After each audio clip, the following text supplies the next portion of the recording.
நம்முடைய இங்கே இந்த ப்ரேயர் ஹவுஸ் கட்டப்படும் போது 2019 மார்ச் மாதம் நான் சோர்ந்து போயிட்டேன்.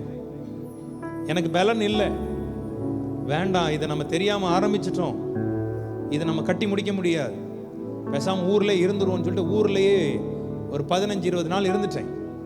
பாதி நிற்கிது. அப்படி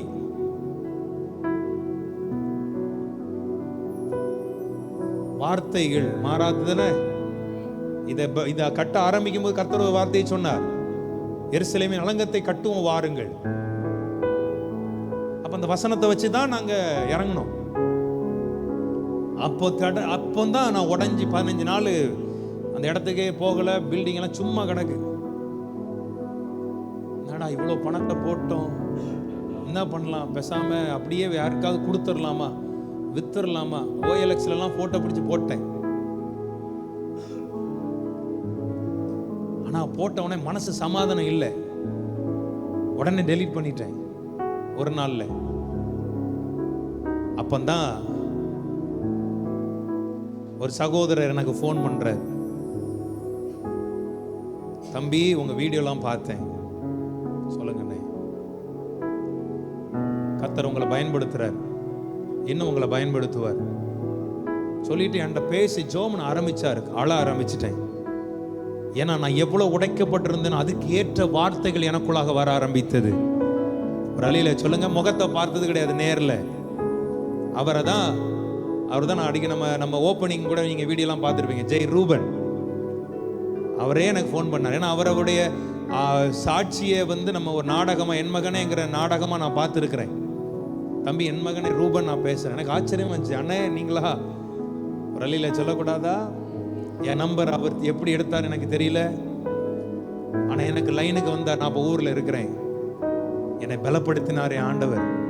வார்த்தை எனக்கு நேரம் வந்துச்சு, சோர்வுகள் மாறிச்சு. அடுத்த 2வது நாள்ல டிக்கெட் போட்டு சென்னைக்கு வந்தோம். அவரை நேரில் சந்திச்சேன் குளத்தூர்ல போய்.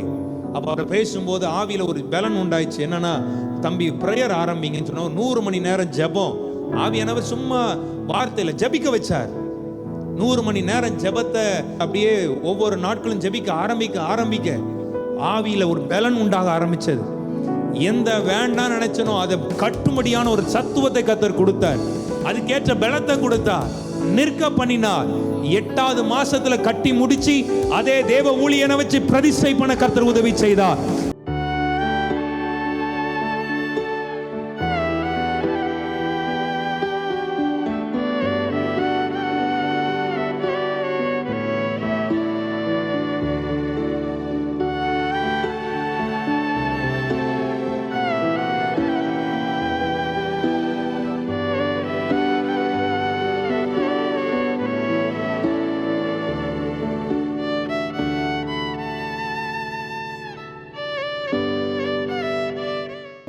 எத்தனை பேர் நம்புறீங்க கர்த்தர் சொன்ன வார்த்தை நிறைவேறும் உன் வாழ்க்கையில?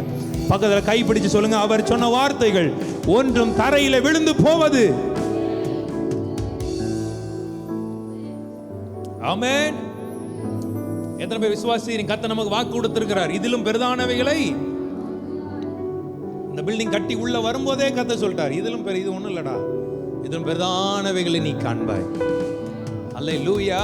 அந்த வார்த்தை நிறைவேறும். எத்தனை பேர் விசுவாசிக்கிறீங்க? அவங்க நல்ல கரங்களை அசைத்து, அப்பாவுக்கு கரங்களை அசைத்து விசுவாசிக்கிறீங்களா?